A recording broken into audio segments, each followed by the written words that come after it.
وهو الذي أنزل من السماء ماء فأخرجنا به نبات كل شيء فأخرجنا منه خضرا نخرج منه حبا متراكبا ومن النخل من طلعها قنوان دانية وجنات من أعناب والزيتون والرمان مشتبها وغير متشابه انظروا إلى ثمره إذا أثمر وينعه إن في ذلكم لآيات لقوم يؤمنون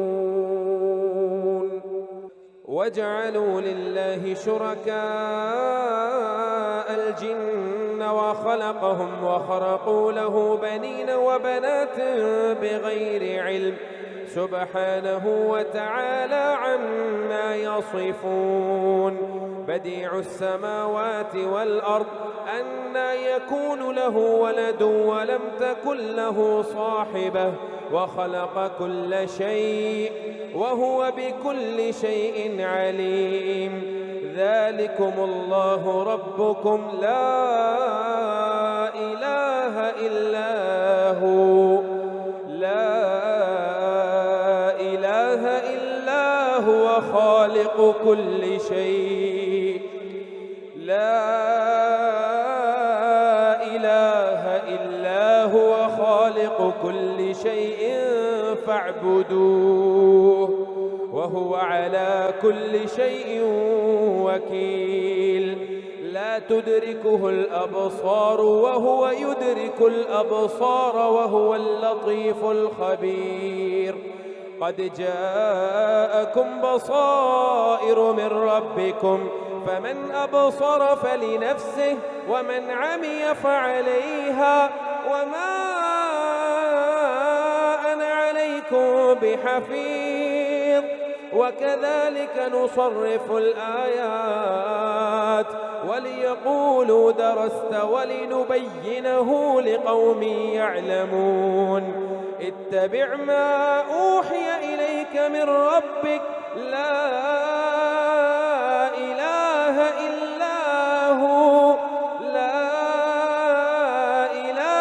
إلا هو وأعرض عن المشركين ولو شاء الله ما أشركوا وما جعلناك عليهم حفيظا وما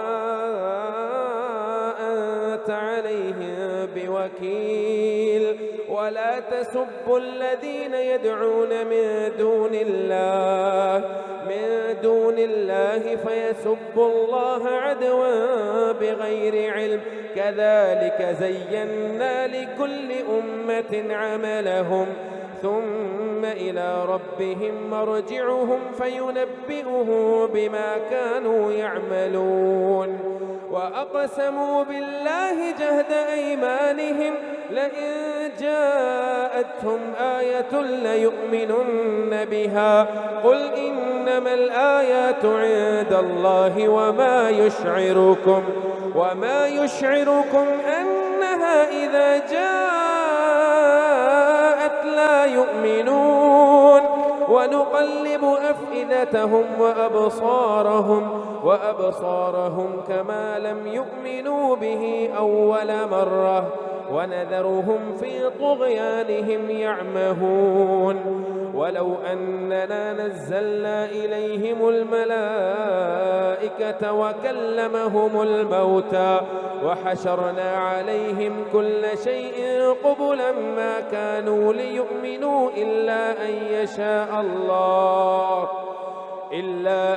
يشاء الله ولكن أكثرهم يجهلون وكذلك جعلنا لكل نبي عدوا شياطين الإنس والجن يوحي بعضهم إلى بعض زخرف القول غرورا ولو شاء ربك ما فعلوه فذرهم وما يفترون ولتصغى إليه أفئدة الذين لا يؤمنون بالآخرة وليرضوه وليقترفوا ما هم مقترفون. أفغير الله أبتغي حكما وهو الذي أنزل إليكم الكتاب مفصلا والذين آتيناهم الكتاب يعلمون أنه منزل من ربك بالحق فلا تكونن من الممترين. وتمت كلمة ربك صدقا وعدلا لا مبدل لكلماته وهو السميع العليم.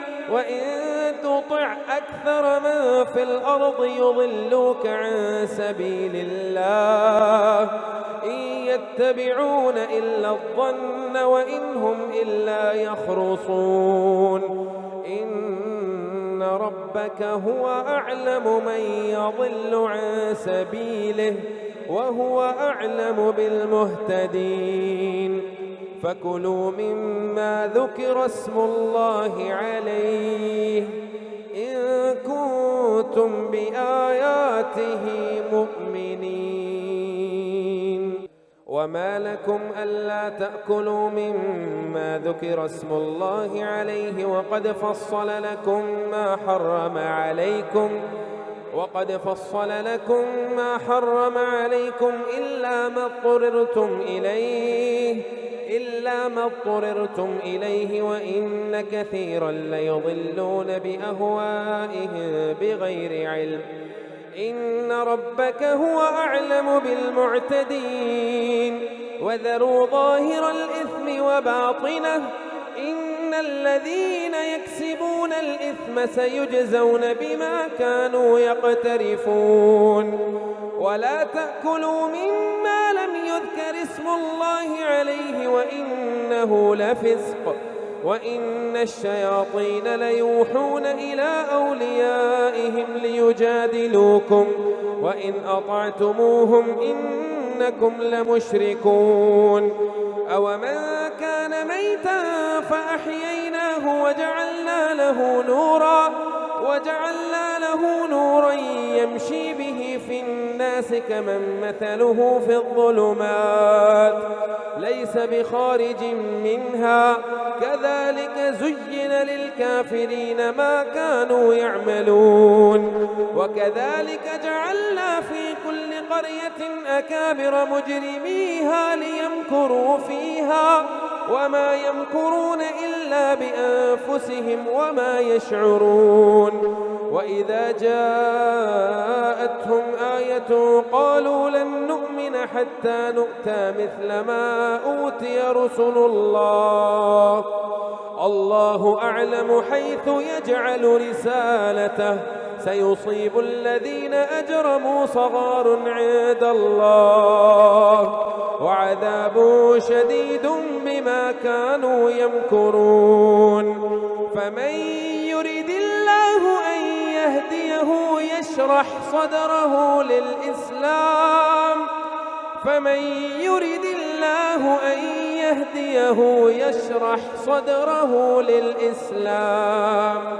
ومن يرد أن يضله يجعل صدره ضيقا حرجا كأنما يصعد في السماء كذلك يجعل الله الرجس على الذين لا يؤمنون وهذا صراط ربك مستقيما قد فصلنا الآيات لقوم يذكرون لهم دار السلام عند ربهم وهو وليه بما كانوا يعملون. ويوم يحشرهم جميعا يا معشر الجن قد استكثرتم من الإنس وقال أولياؤهم من الإنس ربنا استمتع بعضنا ببعض وبلغنا أجلنا الذي أجلت لنا قال النار مثواكم خالدين فيها إلا ما شاء الله إن ربك إنك حكيم عليم. وكذلك نولي بعض الظالمين بعضا بما كانوا يكسبون. يا معشر الجن والإنس ألم يأتكم رسل منكم يقصون عليكم آياتي وينذرونكم لقاء يومكم هذا؟ قالوا شهدنا على أنفسنا وغرتهم الحياة الدنيا وشهدوا على أنفسهم أنهم كانوا كافرين. ذلك أن لم يكن ربك مهلك القرى بظلم وأهلها غافلون. ولكل درجات مما عملوا وما ربك بغافل عما يعملون. وربك الغني ذو الرحمة إن يشأ يذهبكم ويستخلف من بعدكم ما يشاء كما أنشأكم من ذرية قوم آخرين. إنما توعدون لآت وما أنتم بمعجزين. قل يا قوم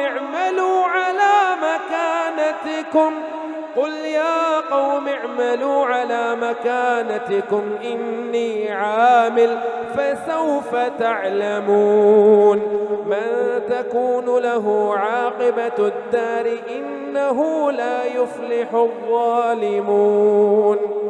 واجعلوا لله مما ذرأ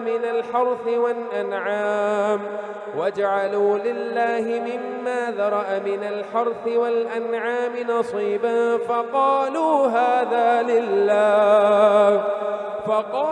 هذا لله بزعمهم وهذا لشركائنا فما كان لشركائهم فلا يصل إلى الله وما كان لله فهو يصل إلى شركائهم ساء ما يحكمون. وكذلك زين لكثير من المشركين قتل أولادهم شركاؤهم ليردوهم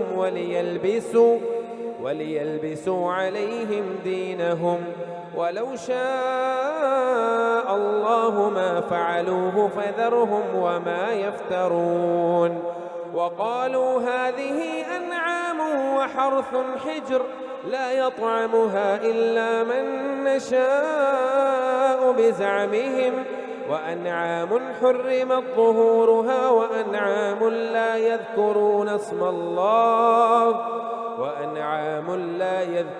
اسم الله عليها افتراء عليه سيجزيهم بما كانوا يفترون. وقالوا ما في بطون هذه الأنعام خالصة لذكورنا ومحرم على أزواجنا وإن يكن ميتة فهم فيه شركاء سيجزيهم وصفهم إنه حكيم عليم. قد خسر الذين قتلوا أولادهم سفها بغير علم وحرموا ما رزقهم الله افتراء على الله قد ضلوا وما كانوا مهتدين. وهو الذي أنشأ جنات معروشات وغير معروشات والنخل والزرع مختلفا أكله والزيتون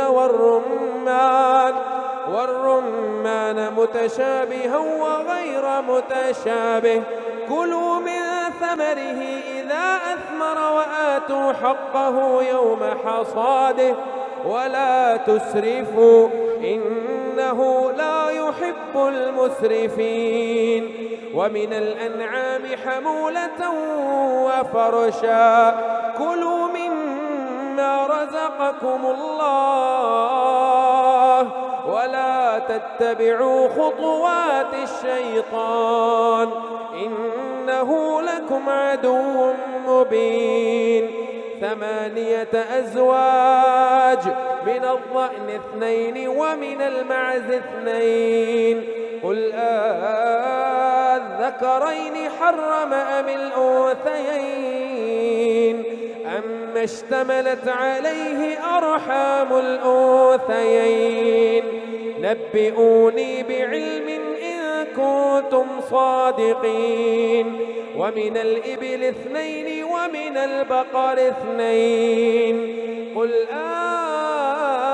الذكرين حرم أم الأنثيين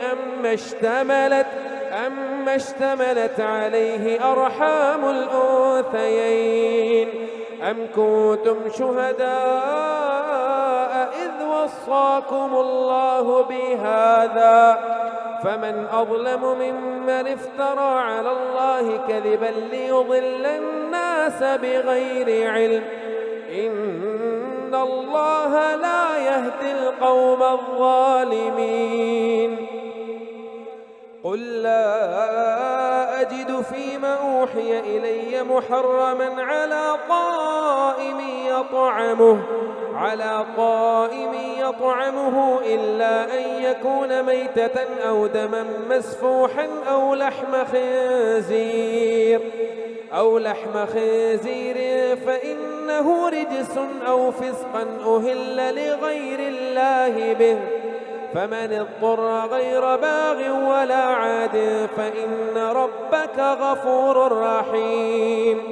وعلى الذين هادوا حرمنا كل ذي ظفر ومن البقر والغنم حرمنا عليهم شحومهما إلا ما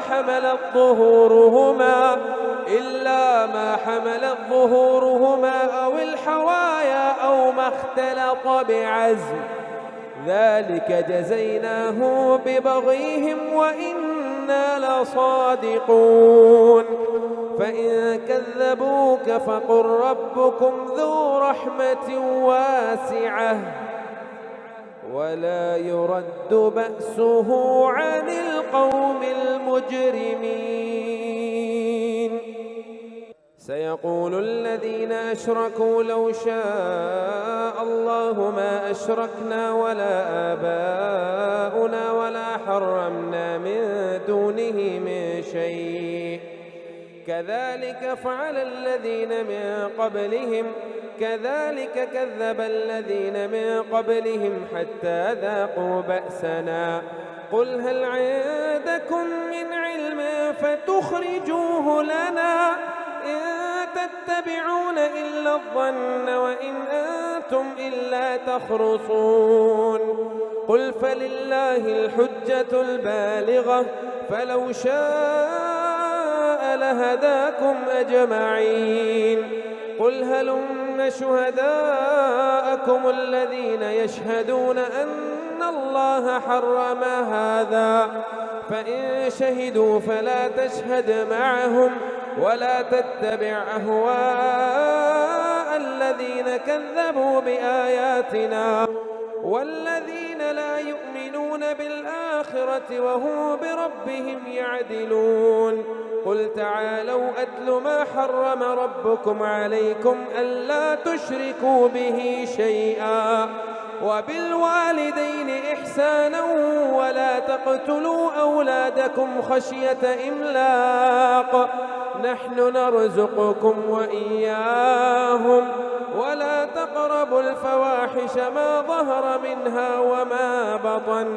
قل تعالوا أتل ما حرم ربكم عليكم ألا تشركوا به شيئا وبالوالدين إحسانا ولا تقتلوا أولادكم من إملاق نحن نرزقكم وإياهم ولا تقربوا الفواحش ما ظهر منها وما بطن ولا تقتلوا النفس التي حرم الله إلا بالحق ذلكم وصاكم به لعلكم تعقلون ولا تقربوا مال اليتيم إلا بالتي هي أحسن حتى يبلغ أشده وأوفوا الكيل والميزان بالقسط لا نكلف نفسا إلا وسعها وإذا قلتم فاعدلوا ولو كان ذا قربى وبعهد الله أوفوا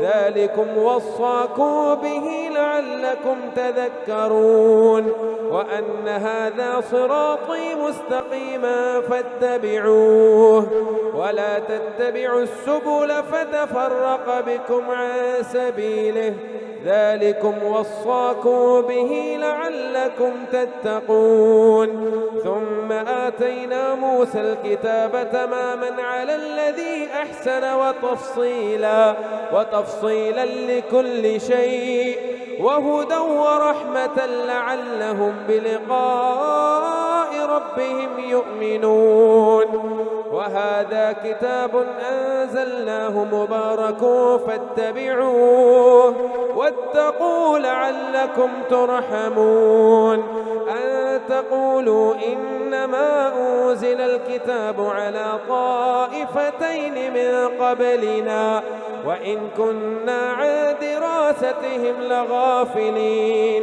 أو تقولوا لو أن أنزل علينا الكتاب لكنا أهدى منهم فقد جاءكم بينة من ربكم وهدى ورحمة فمن أظلم ممن كذب بآيات الله وصدف عنها سنجزي الذين يصدفون عن آياتنا سوء العذاب بما كانوا يصدفون هل ينظرون إلا أن تأتيهم الملائكة أو يأتي بعض آيات ربك يوم يأتي بعض آيات ربك لا ينفع نفسا إيمانها لم تكن آمنت من قبل أو كسبت في إيمانها خيرا قل انتظروا إنا منتظرون إن الذين فرقوا دينهم وكانوا شيعا لست منهم في شيء إنما أمرهم إلى الله ثم ينبئهم بما كانوا يفعلون من جاء بالحسنة فله 10 أمثالها ومن جاء بالسيئة فلا يجزى إلا مثلها وهم لا يظلمون قل إنني هداني ربي إلى صراط مستقيم دينا قيما ملة إبراهيم حنيفا وما كان من المشركين قل إن صلاتي ونسكي ومحياي ومماتي لله رب العالمين لا شريك له وبذلك أمرت وأنا أول المسلمين قل أغير الله أبغي ربا وهو رب كل شيء ولا تكسب كل نفس إلا عليها ولا تزر وازرة وزر أخرى ثم إلى ربكم مرجعكم فينبئكم بما كنتم فيه تختلفون وهو الذي جعلكم خلائف الأرض ورفع بعضكم فوق بعض درجات ليبلوكم فيما آتاكم إن ربك سريع العقاب وإنه لغفور رحيم ألف لام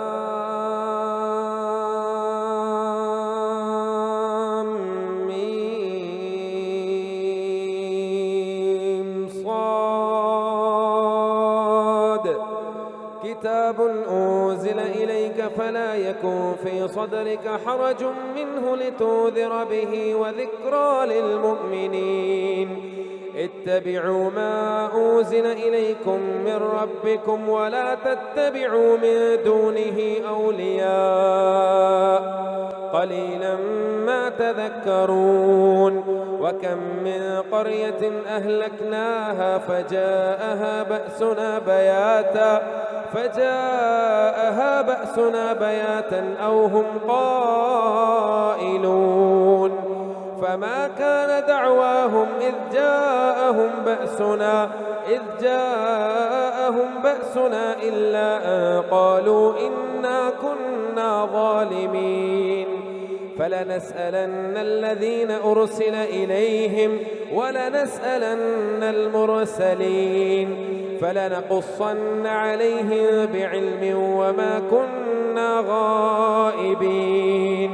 والوزن يومئذ الحق فمن ثقلت موازينه فأولئك هم المفلحون ومن خفت موازينه فأولئك الذين خسروا أنفسهم في جهنم خالدون. ومن خفت موازينه فأولئك الذين خسروا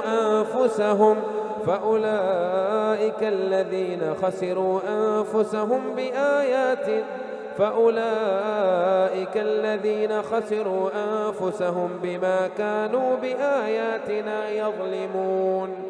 ولقد مكناكم في الأرض وجعلنا لكم فيها معايش قليلا ما تشكرون. ولقد خلقناكم ثم صورناكم ثم قلنا للملائكة اسجدوا لآدم فسجدوا إلا إبليس لم يكن من الساجدين. قال ما منعك ألا تسجد إذ أمرتك؟ قال أنا خير منه خلقتني من نار وخلقته من طين. قال فاهبط منها فما يكون لك أن تتكبر فيها فاخرج إنك من الصاغرين. قال أنظرني إلى يوم يبعثون. قال إنك من المنظرين. قال فبما أغويتني لأقعدن لهم صراطك المستقيم ثم لآتينهم من بين أيديهم ومن خلفهم وعن أيمانهم وعن شمائلهم ولا تجد أكثرهم شاكرين. قال اخرج منها مذءوما مدحورا لمن تبعك منهم لأملأن جهنم منكم أجمعين. ويا آدم اسكن أنت وزوجك الجنة فكلا من حيث شئتما ولا تقربا هذه الشجرة فتكونا من الظالمين. فوسوس لهما الشيطان ليبدي لهما ما وري عنهما من سوآتهما وقال ما نهاكما ربكما عن هذه الشجرة إلا أن تكونا ملكين أو تكونا من الخالدين. وقاسمهما إني لكما لمن الناصحين. فدلاهما بغرور فلما ذاقا الشجرة بدت لهما سوآتهما وطفقا يخصفان عليهما من ورق الجنة وناداهما ربهما ألم أنهكما عن تلكما الشجرة وأقل لكما إن الشيطان لكما عدو مبين. قال ربنا ظلمنا أنفسنا وإن لم تغفر لنا ربنا ظلمنا أنفسنا وإن لم تغفر لنا وترحمنا لنكونن من الخاسرين. قال اهبطوا بعضكم لبعض عدو ولكم في الأرض مستقر ومتاع إلى حين. قال فيها تحيون وفيها تموتون ومنها تخرجون. يا بني آدم قد أنزلنا عليكم لباسا يواري سوآتكم وريشا ولباس التقوى ذلك خير ذلك من آيات الله لعلهم يذكرون. يا بني آدم لا يفتننكم الشيطان كما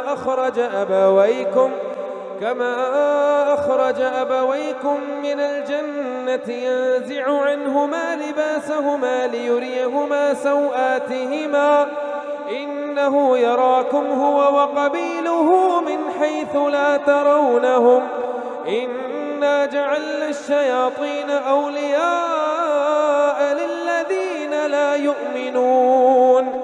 وإذا فعلوا فاحشة قالوا وجدنا عليها آباءنا والله أمرنا بها قل إن الله لا يأمر بالفحشاء أتقولون على الله ما لا تعلمون. قل أمر ربي بالقسط وأقيموا وجوهكم عند كل مسجد وادعوه مخلصين له الدين كما بدأكم تعودون فريقا هدى وفريقا حق عليهم الضلالة إنهم اتخذوا الشياطين أولياء من دون الله ويحسبون أنهم مهتدون. يا بني آدم خذوا زينتكم عند كل مسجد وكلوا واشربوا ولا تسرفوا إنه لا يحب المسرفين. قل من حرم زينة الله التي أخرج لعباده والطيبات من الرزق قل هي للذين آمنوا في الحياة الدنيا خالصة يوم القيامة كذلك نفصل الآيات لقوم يعلمون. قل إنما حرم ربي الفواحش ما ظهر منها وما بطن والإثم والبغي بغير الحق وأن تشركوا بالله ما لم ينزل به سلطانا وأن تقولوا على الله ما لا تعلمون. ولكل أمة أجل فإذا جاء أجلهم لا يستأخرون ساعة ولا يستقدمون. يا بني آدم إما يأتينكم رسل منكم يقصون عليكم آياتي فمن اتقى وأصلح فلا خوف عليهم ولا هم يحزنون. والذين كذبوا بآياتنا واستكبروا عنها أولئك أصحاب النار هم فيها خالدون. فمن أظلم ممن افترى على الله كذبا أو كذب بآياته أولئك ينالهم نصيبهم من الكتاب حتى إذا جاءتهم رسلنا يتوفونهم قالوا أين ما كنتم تدعون من دون الله قالوا ضلوا عنا وشهدوا على أنفسهم أنهم كانوا كافرين.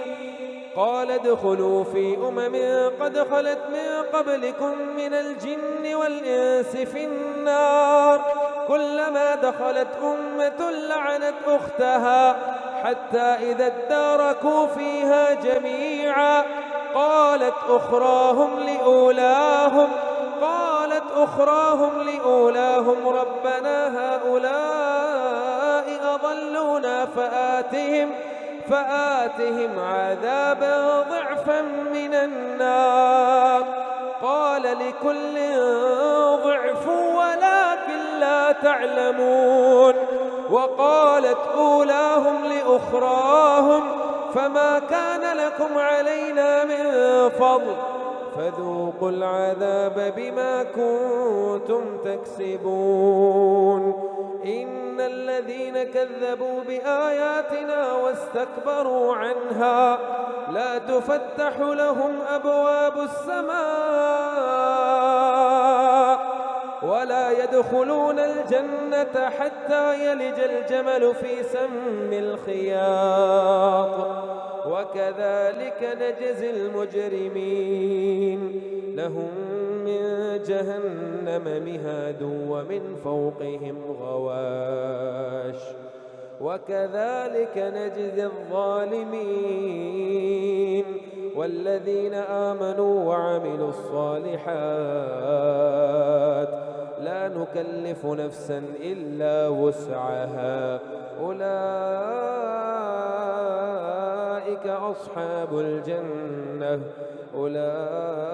أصحاب الجنة هم فيها خالدون. ونزعنا ما في صدورهم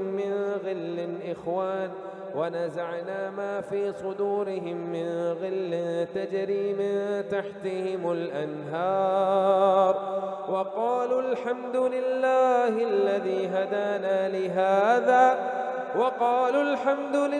الذي هدانا لهذا وما كنا لنهتدي لولا أن هدانا الله لقد جاءت رسل ربنا بالحق ونودوا أن تلكم الجنة أورثتموها بما كنتم تعملون. ونادى أصحاب الجنة أصحاب النار أن قد وجدنا ما وعدنا ربنا حقا فهل وجدتم ما وعد ربكم حقا؟ قالوا نعم. فأذن مؤذن بينهم اللعنة الله على الظالمين.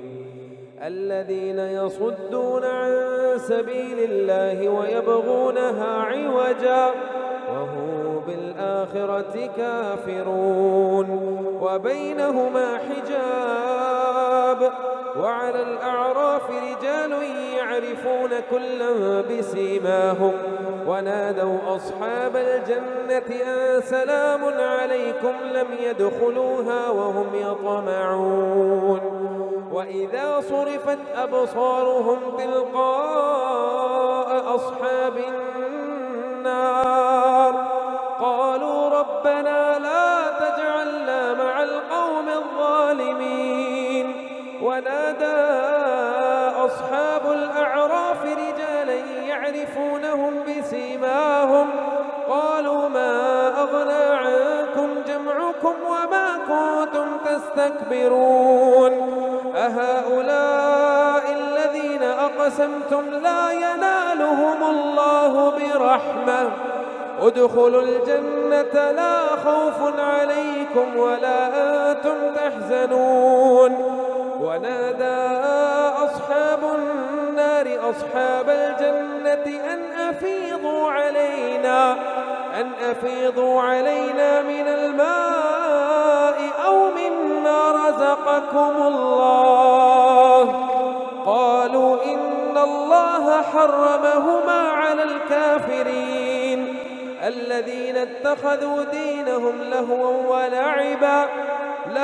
ولعبا وغرتهم الحياة الدنيا فاليوم ننساهم كما نسوا لقاء يومهم هذا وما كانوا بآياتنا يجحدون.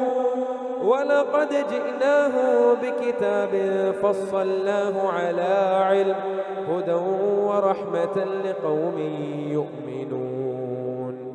هل ينظرون إلا تأويله يوم يأتي تأويله يقول الذين نسوه من قبل قد جاءت رسل ربنا بالحق فهل لنا من شفعاء فيشفعوا لنا أو نرد فنعمل غير الذي كنا نعمل قد خسروا أنفسهم وضل عنهم ما كانوا يفترون إن ربكم الله الذي خلق السماوات والأرض في 6 أيام ثم استوى على العرش يغشي الليل النهار يطلبه حثيثا والشمس والقمر والنجوم مسخرات بأمره ألا له الخلق والأمر تبارك الله رب العالمين ادعوا ربكم تضرعا وخفية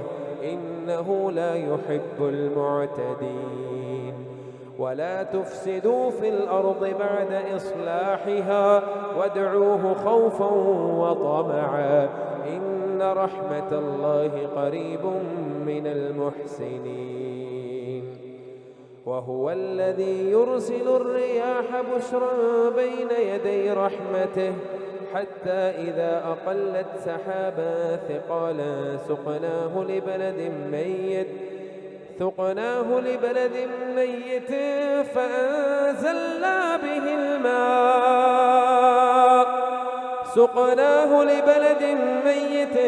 فأنزلنا به الماء فأخرجنا به من كل الثمرات